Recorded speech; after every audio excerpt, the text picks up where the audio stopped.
ராகுல் காந்தி அவர்கள் இருக்கின்றார்கள். அதே போல் நம்முடைய தமிழகத்தின் முதலமைச்சர் ஸ்டாலின் அவர்கள் இருக்கின்றார்கள்.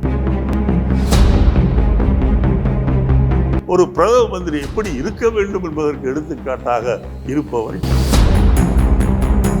பிரதம மந்திரியாக நேரு அவர்கள் பல வருடங்கள் இருந்தார் என்று சொன்னால், மகாராஷ்டிராவை பொறுத்தவரையில் மோடி அவர்கள் தேர்தலுக்கு 3-4 மாதங்களுக்கு முன்பாக அந்த வாரிசு அரசியல் என்று கொச்சைப்படுத்துகின்றார்கள் ஒழிய இருவரும் சிறு வயது முதலே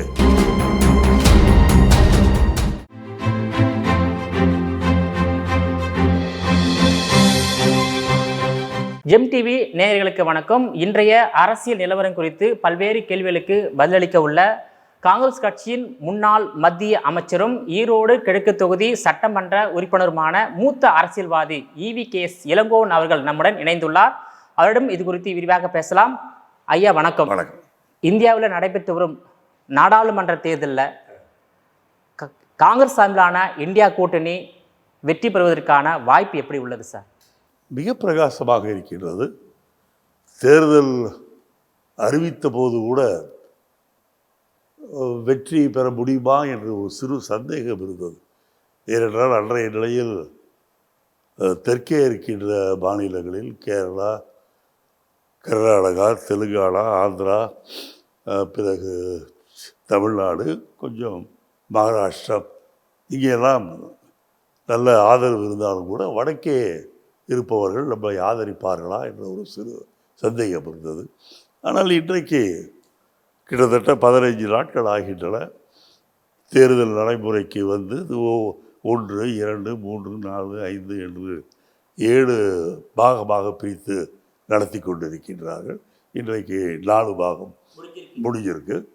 இன்றைய சூழ்நிலையில் இந்த 4 நாட்களும் நடந்த தேர்தலில் இந்திய கூட்டணிக்கு ஒரு எதிர்பார்த்ததை விட அதிகமான ஆதரவு இருக்கின்றது என்று பரவலாக பேசப்படுகின்றது. அது மட்டுமல்ல, மக்கள் விதியை விட இப்போது இந்திய கூட்டணியின் சார்பில் நடைபெறும் பொதுக்கூட்டங்களுக்கு, குறிப்பாக ராகுல் காந்தி, கார்கே, நம்முடைய பிரியங்கா போன்றவர்கள் பேசுகின்ற கூட்டத்துக்கு வருகின்ற கூட்டங்களை பார்த்தீர்கள் என்று சொன்னால், எண்ணிக்கையில் அதிகம் என்று சொல்கின்றதை விட வருகின்ற ஒரு உணர்வு பூர்வமாக வருகின்றார்கள் என்பது அவர்களை பார்க்கும்போது தெரிகின்றது. இன்னொன்று, மோடியை கண்டு மக்கள் மிகவும் பயப்படத் தொடங்கிவிட்டார். ஏனென்றால் மோடி மீண்டும் வந்தால் இந்த நாட்டிலே ஜனநாயகமே இல்லாமல் போய்விடும், ஒரு சர்வாதிகார நாடாக போய்விடும். மோடி வேண்டுமென்றே மதத்தின் பெயரால் மக்களை பிரிக்க பார்ப்பார்கள். அப்போது வன்முறை, உயிர் சேதம்லாம் ஏற்படும். அதை தவிர்த்தாக வேண்டும் என்றால் மோடி தோற்கடிக்கப்பட வேண்டும் என்பதிலே இப்போது தென்னக மக்களை விட வட இந்திய மக்கள் உறுதியாக இருக்கின்றார். இப்போது வட இந்தியாவில் வந்து காங்கிரஸ் கட்சி எந்தெந்த மாநிலங்களில் பலமாக இருக்கின்றது சார்? நீங்கள் எந்தெந்த மாநிலங்களில் பலமாக இருக்கிறது என்று சொல்வதை விட எங்களுடைய கூட்டணி, இந்திய கூட்டணி எடுத்துக்கொண்டீர்கள் என்று சொன்னால், பீகாரிலே ஒன்றும் இல்லாமல் இருந்தோம். ஆனால் இன்றைக்கு பீகாரிலே மிகப்பெரிய மக்கள் ஆதரவு பெற்றவர் என்று சொல்லக்கூடிய நிதிஷ்குமார் அவர்கள் அடிக்கடி தன்னுடைய நிலையை மாற்றிக்கொண்ட காரணத்தாலும் இன்றைக்கு மக்களிடம் அவர் சொல்வது எடுபடுவதில்லை. அது மட்டுமல்லாமல் அவர் இன்றைக்கு மோடியோடு இருக்கின்ற காரணத்தால் அங்கே காங்கிரஸுக்கும் அதனுடைய தோழமை கட்சி லல்லு அவர்கள் கட்சியை சார்ந்தது மிகப்பெரிய ஆதரவு இருக்கின்றது. அதே போல்தான் மத்திய பிரதேசத்திலும், அதே போல்தான் ராஜஸ்தானிலும் இன்றைக்கு நல்ல ஒரு ஆதரவு காங்கிரஸ் பேர் இயக்கத்திற்கு வந்திருக்கின்றது. டெல்லியை பொறுத்தவரையில் நாங்கள் ஆம் ஆத்மியோடு அங்கே கூட்டணியிலே 6 தொகுதி என்று நினைக்கின்றேன் போட்டியிடுகின்றோம். அங்கேயும் எங்களுக்கு வெற்றி வாய்ப்பு அதிகமாக இருக்குது. கோவாவில் பார்த்திங்கன்னா 1, 2 இருக்கும், அங்கேயும் வெற்றி வாய்ப்பு இருக்கின்றது. மகாராஷ்டிராவை பொறுத்தவரையில் மோடி அவர்கள் தேர்தலுக்கு 3-4 மாதங்களுக்கு முன்பாக அந்த ஜனநாயக படுகொலை செய்தார் என்று சொன்னால், அங்கே இருக்கின்ற தேசிய காங்கிரஸிலிருந்து சில பேர், சிவசேனையிலிருந்து சில பேர், யார் யார் மீது குற்றம் இருக்கிறதோ அவர்களெல்லாம் பயமுறுத்தி அவர்களை வலுக்கட்டாயமாக பாரதிய ஜனதா கட்சியினுடைய கூட்டணியிலே சேர வைத்திருக்கின்றார். பார்த்தீர்கள் என்றால் ஒரு 15-20 நாட்களுக்கு முன்பாகத்தான் அந்த அஜித் பவர் என்று சொல்கின்றோமே, சரத் பவருடைய அண்ணன் மகன் என்று, அவர் தான் சரத்பவரோடு நெருக்கமாக இருந்தார். அந்த சரத்பவர் கட்சியில் முக்கியமான ஆளாக இருந்தார். ஆனால் அவருடைய மனைவி மீது ஏகப்பட்ட புகார்கள், கிட்டத்தட்ட 90 கோடியோ என்னமோ சொல்கின்றார்கள். அந்த அளவில் அவர் மீது ஊழல் குற்றச்சாட்டு இருந்த காரணத்தால் அவரை மிரட்டி அவரை சரத்பவரிடமிருந்து விலகி இப்போது பிஜேபியில் சேர்ந்திருக்கிறார். அவர் சேர்ந்து ஒரு மாதத்திற்குள்ளாக அவர் மனைவி மீது இருந்த வழக்கை வாபஸ் செய்துவிட்டு இன்றைக்கு அவருடைய அஜித்குமாருடைய மனைவி உத்தமமானவர், அவர் எந்த தயவும் செய்யவில்லை என்று சொல்லியிருக்கின்றார்கள். இதையெல்லாம் மக்கள் நம்புவதாக இல்லை. ஏன்னா மக்களுக்கு என்ன நடந்து கொண்டு இருக்கின்றது என்பது அவருக்கு தெரியும். இன்னொன்று, அவரை பொறுத்தவரையில் மக்களை மலிவான செய்திகளை சொல்லி மக்களுடைய உணர்வுகளை தூண்டி அவர் வெற்றி பெற வேண்டும் என்று நினைக்கின்றாரே ஒழிய, மாறாக அவர்கள் என்ன செய்தார்கள் மக்கள் வளர்ச்சிக்கு, அல்லது என்ன செய்ய போகின்றார்கள் மக்களுடைய வளர்ச்சிக்கு, விலைவாசியை குறைப்பதற்கு என்ன செய்ய போகின்றார்கள் என்பதை பற்றியெல்லாம் அவர்கள் ஒன்றும் சொல்லவில்லை. இந்த 10 ஆண்டு காலம் என்ன செய்தோம் என்று கூட அவர்கள் சொல்லவில்லை. மீறி போனால் ராமர் கோவில் கட்டினோம் என்று சொல்கின்றார். கோயில் கட்டுவது ஒன்றும் பெரிய விஷயங்கள். ஊறுபட்ட பணம் இருக்கின்றது, பெரிய அளவில் கட்டுகின்றார்கள்.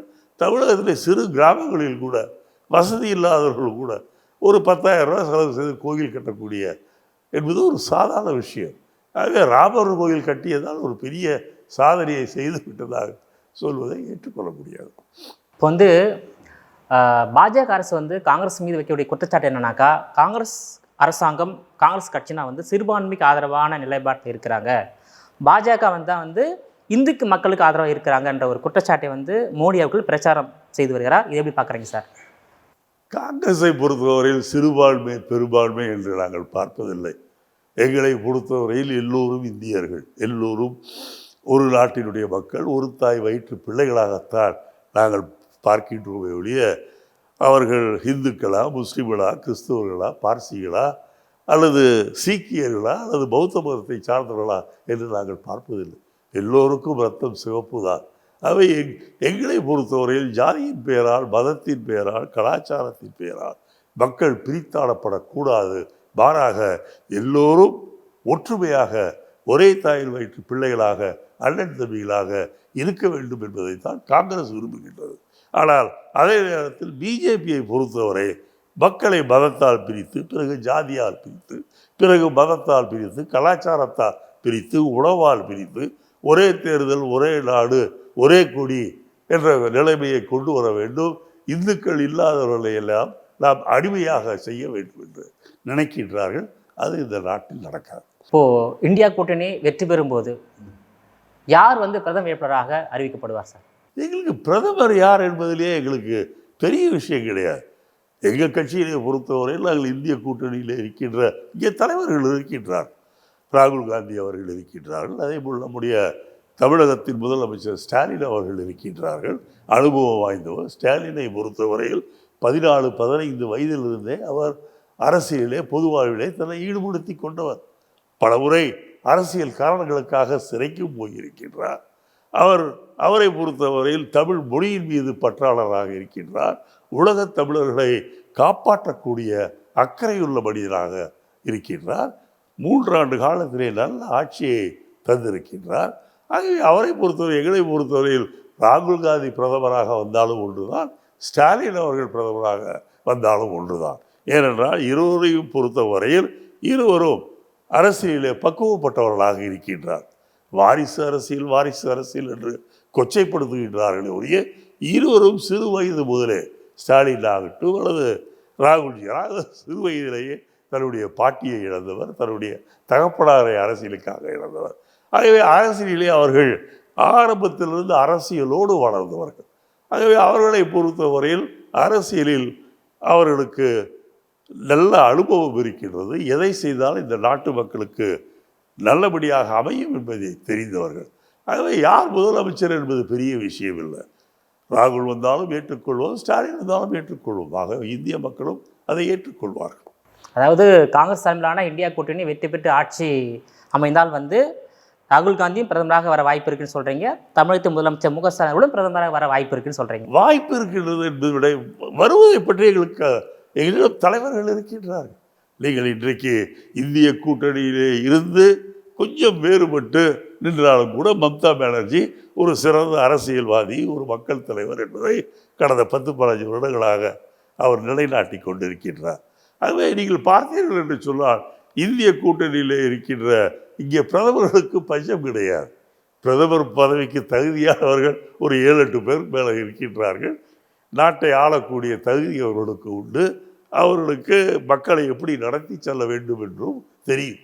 ஆனால் பிஜேபியை பொறுத்தவரையில் அங்கே மோடியை விட்டால் ஆள் கிடையாது.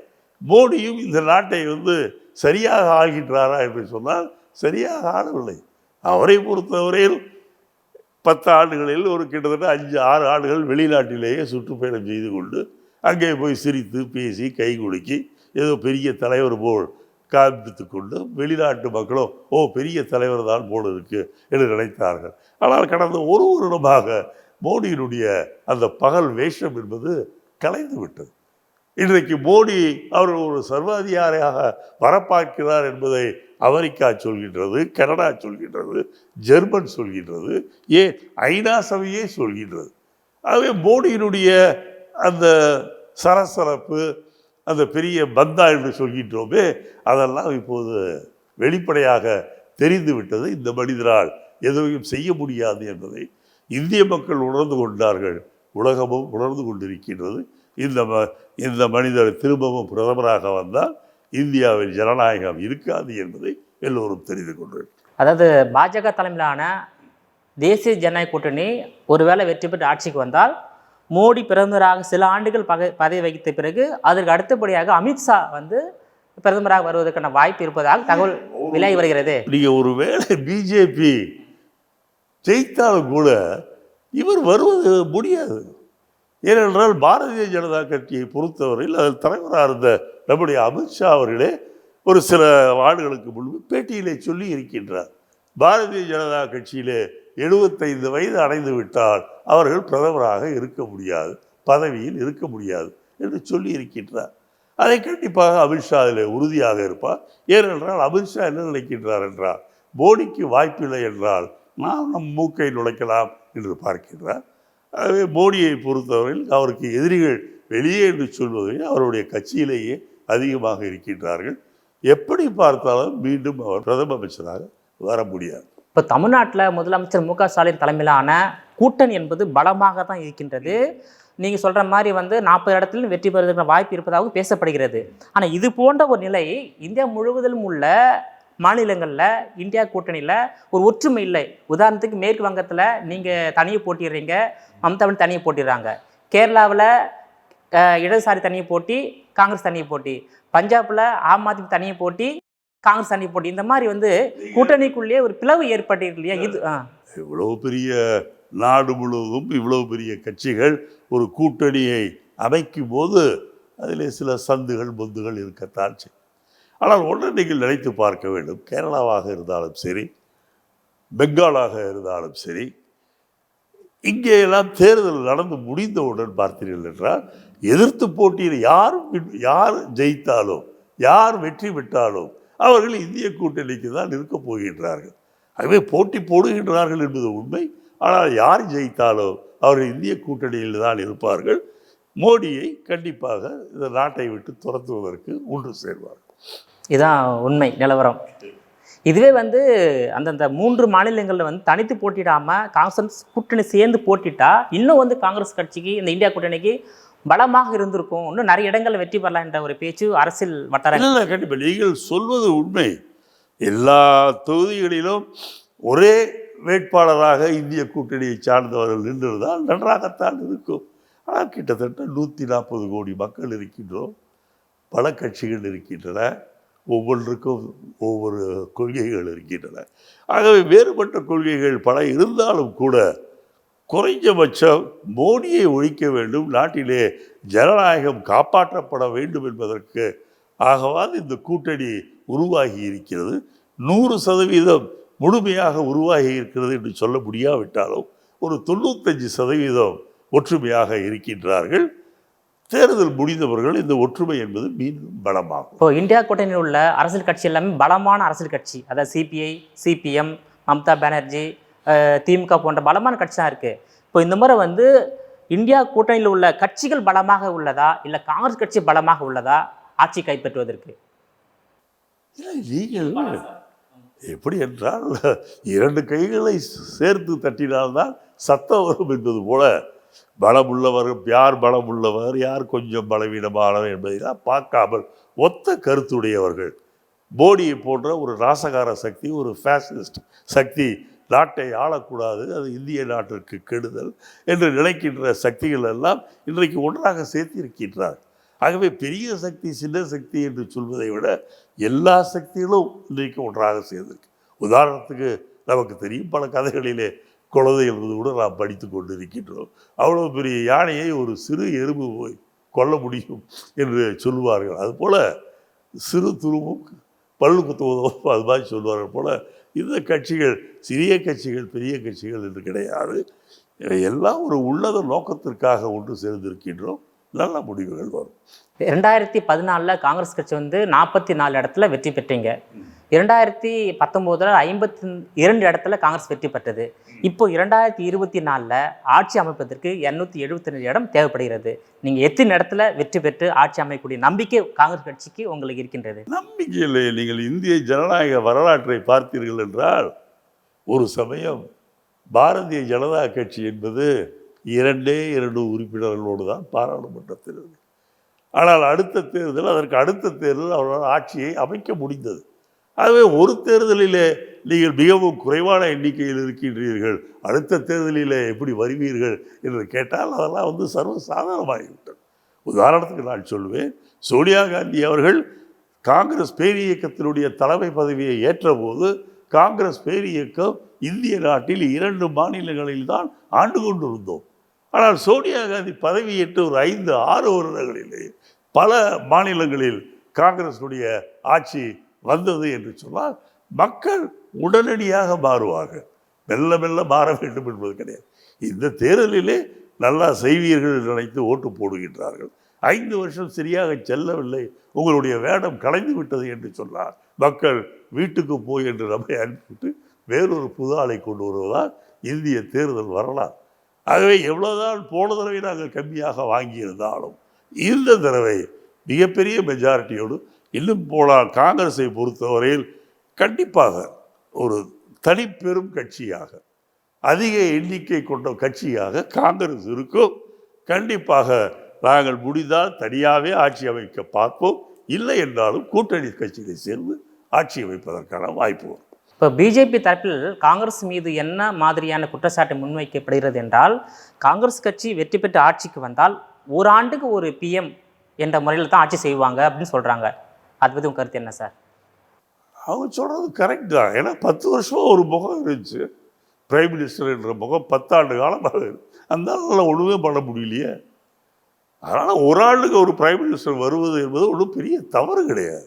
இதனால் ஜனநாயக நாட்டில் யார் வேண்டுமானாலும் பிரதமராக வரலாம் என்று இருக்கின்ற நேரத்தில் ஒரு வந்தால் அவர் சரியில்லை என்றால் அவரை அனுப்பிவிட்டு இன்னொருவரை போட வேண்டும். அதில் ஒன்றும் தவறு இருப்பதாக நான் நினைக்கவில்லை.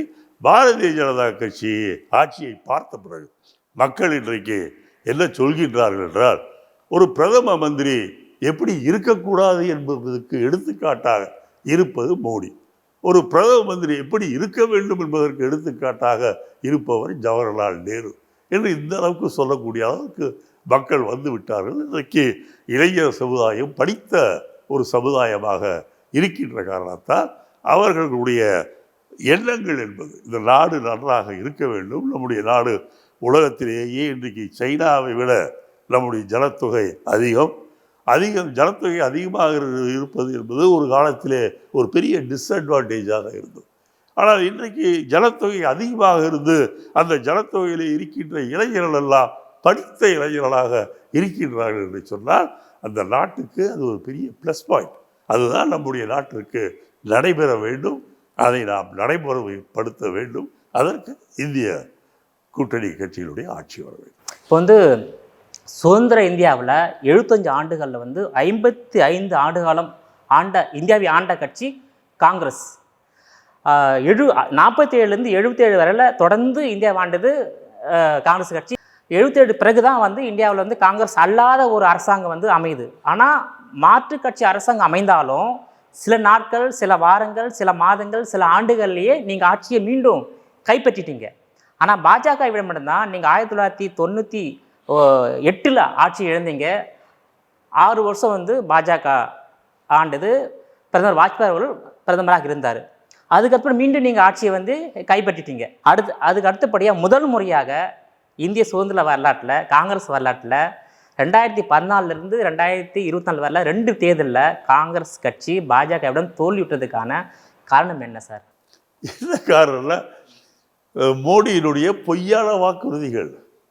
மோடி நாங்கள் வந்தாலும் அப்படி செய்து விடுவோம், இப்படி செய்து விடுவோம். அதை விட்டுருங்க, நீங்கள் தனிப்பட்ட முறையிலே ஒவ்வொருத்தருக்கும் 15 லட்ச ரூபா கொடுப்போம், கருப்பு பணமே இருக்காது, இந்த நாட்டை பொறுத்தவரையில் நாங்கள் விலைகளை எல்லாம் குறைப்போம், அப்படி இப்படின்னு பல வாக்குறுதிகளை தந்தார்கள். அதை நம்பி, ஏனென்றால் உங்களுக்கு தெரியும் 67லே ரூபாய்க்கு 3 படி அரிசி போடுவோம், 1 படி நிச்சயம் என்று சொன்ன காரணத்தினாலேயே திராவிட முன்னேற்றக் கழகம் அன்றைக்கு ஆட்சிக்கு வர முடிந்தது என்று சொன்னால், இன்றைக்கு உங்களுடைய அக்கௌண்ட்டில் 15 லட்ச ரூபா நாங்கள் போடுறோம் அப்படின்னு ஒரு ஆள் சொல்லும்போது அதை எப்படி ஏழை மக்கள் நம்பினார்கள் என்று சொன்னால் அவர்கள் அதுக்கு வாக்களிக்கத்தானே செய்வார்கள். அப்படித்தான் பொய்யான வாக்குறுதிகளை தந்து ஆட்சிக்கு வந்தார்கள். ஆட்சிக்கு வந்த பிறகு அவர்கள் செய்ததில்லை, 15 லட்ச ரூபா போடவில்லை. நான் சொல்லவே இல்லை என்றுதான் பிரதம மந்திரி சொல்லுவார், ஆனால் சொல்லி இருக்கின்றார். அது மட்டுமல்ல, காங்கிரஸ் கட்சியை பொறுத்தவரையில் ஜனநாயகத்தில் ஒரு 100க்கு 100 நம்பிக்கையுள்ள ஒரு கட்சி காங்கிரஸ் பேரியக்கம்.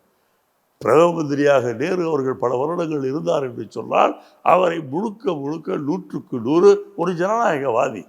பாராளுமன்றத்திலே எல்லா கேள்விகளுக்கும் அவரே பதிலளிப்பார், பத்திரிகையாளர்களை சந்திப்பார், மாநில முதலமைச்சர்களுக்கு வாரம் ஒரு கடிதம் எழுதுவார். ஒரு ஜனநாயக முறைப்படி நடந்து கொண்டிருந்தது. ஆனால் இன்றைக்கு அப்படி கிடையாது. மோடியை பொறுத்தவரையில் பாராளுமன்றத்தில் பேசுவதே கிடையாது. பேசினாலும் ஏதோ ஒரு விஷயத்தில் பேசிவிட்டு கேள்வி கேட்கிறவர்களுக்கு பதில் சொல்லாமல் போய்விடுவார். பத்திரிகையாளர்களை சந்திப்பது கிடையாது. ஆக இவரை பொறுத்தவரையில் வாய் வீச்சிலே சிறந்தவராக இருந்தாரே ஒழிய காரியம் செய்வதிலே ஒன்றும் சிறந்தவராக இல்லை. 2 கோடி பேருக்கு நாங்கள் வேலை வாய்ப்பு செய்து தருவோம் என்று சொன்னார். எங்கே நடந்தது? நடக்கவில்லை. ஆகவே அவர்கள் கொடுத்த பல விஷயங்கள் நடத்தப்பட முடியவில்லை என்பதோடு மட்டுமல்ல, இந்த நாட்டு மக்களை மதத்தால் ஜாதியால் பிரித்து நாம் அதிலே இந்துத்துவத்தை புகுத்த வேண்டும், மற்றவர்களால் நமக்கு அடிமையாக இருக்க வேண்டும் என்று சொல்லக்கூடிய நிலையில் சில நடவடிக்கைகளும் எடுத்திருக்கின்றார்கள். அதை நாம் எப்படி அலோவ் செய்ய, எப்படி நாம் அதை அனுமதிக்க முடியும்? ஆக இந்திய மக்களை பொறுத்தவரையில் இந்திய மக்கள் மிகவும் அமைதி விரும்புவீர்கள். ஒரு இந்திய குடும்பத்திற்கு மாதம் 10 லட்சம் ரூபாய் கிடைக்கிறது வருமானம் என்று சொன்னால், அதே நேரத்தில் 10 லட்சம் ரூபாய் உனக்கு வருமானம் வந்தாலும் நீ வெளியே உன்னுடைய வேலைக்கு போய்விட்டு வரும்போது உன்னுடைய உயிருக்கு உத்தரவாதம் இல்லை என்று சொன்னால், மாதம் 10 லட்சம் இல்லை 1 கோடி சம்பாதித்தாலும் என்ன பிரயோஜனம்? ஆகவே இந்த நாட்டிலே ஜனநாயகம் என்பது துரத்தப்பட, சர்வாதிகாரம் என்பது கொண்டு வர வேண்டும் என்று முயற்சிக்கின்ற மோடியையும் அவர்களுடைய ஆட்களையும் கண்டிப்பாக இந்திய மக்கள் வீட்டுக்கு அனுப்புவதற்கு தயாராகி கொண்டிருக்கிறார். இப்போ இந்தியாவில் வந்து பலம் வாய்ந்த தேசிய கட்சியாக இருப்பது காங்கிரஸ். அதுக்கு நிகரான ஒரு கட்சின்னா பாஜக தான். பாஜக கிட்ட தான் நீங்கள் தோல்வியை தழுவிருக்கீங்க. ஸோ வந்து இனிவரும் காலங்களில் காங்கிரஸ் கட்சி பாஜகவை எந்த விதத்தில் தோற்கடித்து பழைய நிலைமைக்கு தொடர்ந்து இந்தியாவை காங்கிரஸ் ஆள்கூட நிலைமை வரும்னு நினைக்கிறீங்களா? நீங்கள் ஜனநாயக சக்திகளெல்லாம் இன்றைக்கு நாங்கள் ஒன்றாக இருக்கின்றோம். நீங்கள் பாரதிய ஜனதா கட்சி பேருக்கு கூட்டணி அமைத்திருக்கின்றதே ஒழிய அந்த இயக்கத்திலே பார்த்தீங்கன்னா பாரதிய ஜனதா கட்சி தவிர அதிலே பலமுள்ள இயக்கமாக எது இருக்கின்றது எனக்கு தெரியவில்லை. பீகாரிலே நிதிஷ்குமார் பெரிய தலைவராக இருந்தவர் அடிக்கடி தன்னுடைய கொள்கையை மாற்றிக்கொண்ட காரணத்தால் இன்றைக்கு பீகார் மக்கள் அவருக்கு தந்து கொண்டிருக்க ஆதரவை திரும்ப பெற்றுக் கொண்டார்கள். ஆனால் காங்கிரஸை பொறுத்தவரையில் எங்களுடைய கூட்டணியிலே இருக்கின்றது மிகப்பெரிய கட்சிகள். திராவிட முன்னேற்ற கழகத்தை எடுத்துக்கொள்ளுங்கள், அதே போல் நீங்கள் கம்யூனிஸ்ட் கட்சிகளை எடுத்துக்கொள். இந்த தேர்தலிலே, சென்ற தேர்தலிலே எண்ணிக்கை என்பது குறைவாக இருந்தாலும் கூட தேசிய கட்சிகள் என்று சொல்லும்போது காங்கிரஸ், பாஜக, அடுத்தது கம்யூனிஸ்ட் கட்சியிலே தான் நாம் சொல்ல முடியும். ஆகவே இங்கே இருக்கின்ற காங்கிரஸில் இருக்கின்ற கூட்டணியில் இருக்கின்ற கட்சிகள் பலமான கட்சிகள் என்பதோடு மட்டுமல்ல, ஜனநாயகத்தை காப்பாற்ற வேண்டும் என்ற ஆவல் உள்ள கட்சிகளாக, பாராளுமன்ற அரசாங்கத்தில் நம்பிக்கையுள்ள கட்சிகளாக இருக்கின்றார்கள். இதுதான் இவருடைய பலம். 1984 மறைந்த முன்னாள் பிரதமர் ராஜீவ்காந்தி அவர்கள் தலைமையிலான காங்கிரஸ் 414 இடங்களை வெற்றி பெற்று ஆட்சி அமைத்தீங்க இல்லையா? அந்த இலக்கை பாஜக தாண்டி வெற்றி பெற வேண்டும் என்றோடு தான் செயல்பட்டு வருகிறது. ஆனால் உங்களுக்கு அந்த இலக்கு இருக்குங்களா சார்? ஆகவே குறைஞ்சபட்சம் பெரும்பான்மை இடங்களிலேயாவது வெற்றி பெற்று நாம் ஆட்சியை பிடித்து இந்த இந்திய மக்களை காப்பாற்ற வேண்டும் என்ற எண்ணம் தான் காங்கிரஸுக்கும் இதனுடைய கூட்டணி தோழர்களுக்கும் இருக்கின்ற எண்ணம். அதே போல் தமிழ்நாட்டில் 1937 முதல் 67 வரையில் தமிழகத்தை ஆண்டது காங்கிரஸ் கட்சி. 67 முதலாக திமுகவிடம் காங்கிரஸ் தோல்வி தழுவியது. ஒரு 57 ஆண்டுகளாக தமிழ்நாட்டில் காங்கிரஸ் கட்சியால் ஆட்சி அமைக்க முடியல. அதுக்கான காரணம் என்ன? மீண்டும் தமிழ்நாட்டில் காமராஜர் ஆட்சியை கொண்டு வருவதற்கான நடவடிக்கையில் காங்கிரஸ் கட்சி ஈடுபடுமா? நீங்கள் என்னை பொறுத்தவரையில் காமராஜர் ஆட்சி என்று தான் நாங்கள் சொல்லி கொண்டு இருந்தோம். இப்போது ஏன் அதிகம் சொல்வதில்லை என்று சொன்னால், ஸ்டாலினுடைய ஆட்சியை நாங்கள் காமராஜர் ஆட்சி என்று தான் இப்போது நினைக்கின்றோம். என்ன நல்ல காரியங்களை செய்து கொண்டிருக்கின்றார். பெண்களுக்கு பல திட்டங்கள் வந்திருக்கின்றன. மாதம் 1000 ரூபாய் கொடுக்கப்படுகின்றது. பேருந்தில் இலவசமாக போக முடியும் என்று சொல்கின்றார் என்பது நடைமுறையிலே இருக்கின்றது. பள்ளி செல்லும், கல்லூரி செல்லும் பெண் குழந்தைகளுக்கு நிதியுதவி செய்யப்படுகிறது. நல்ல பல திட்டங்களை ஸ்டாலின் அவர்கள் கொண்டு வந்திருக்கின்றார். அது மட்டுமல்ல, தமிழகத்தை பொறுத்தவரையில் தமிழகத்தையும் தமிழர்களையும் காக்க வேண்டும் என்ற எண்ணம் இவரிடம் அதிகமாக இருக்கின்றது. மத்திய அரசாங்கமாக இருந்தாலும் சரி, மிகப்பெரிய பிரதம மந்திரி என்று பேசக்கூடிய 58 இன்ச்சு இதயம் உள்ள மோடியாக இருந்தாலும் சரி, தமிழுக்கு ஒரு குந்தகம் வருகின்றது, தமிழ்நாட்டுக்கு ஒரு குந்தகம் வருகிறது என்றால் அது எவ்வளோ பெரிய ஆளாக மத்திய இருந்தாலும் அதை எதிர்த்து பேசுவதற்கு தயங்காதவராக இருக்கின்றவர் தான் நம்முடைய ஸ்டாலின். என்னை பொறுத்தவரை எனக்கு மிகப்பெரிய நண்பர் அவர். ஆனால் கடந்த 3 வருடங்களாக அவருடைய ஆட்சியை பார்க்க பார்க்க எனக்கே அவர் எங்கேயோ உயர்ந்து போகின்றார். இமயமலையைப் போல உயர்ந்து போகின்றார் என்றுதான் சொல்ல முடியும். அவரை பொறுத்தவரையில் தமிழகத்துக்காக, தமிழக மக்களுக்காக எதுவும் செய்யறதுக்கு தயாராக இருக்கின்றார். உங்கள் விரிவான தொடருக்கு ரொம்ப நன்றி சார். நேயர்களே, மீண்டும் இது போன்ற மற்றொரு அரசியல் ஆடுகளத்தில் மற்றொரு ஆளுமையுடன் சந்திக்கும் வரை உங்களிடமிருந்து விடைபெறுவது நான் உங்கள் விஜயபாலன்.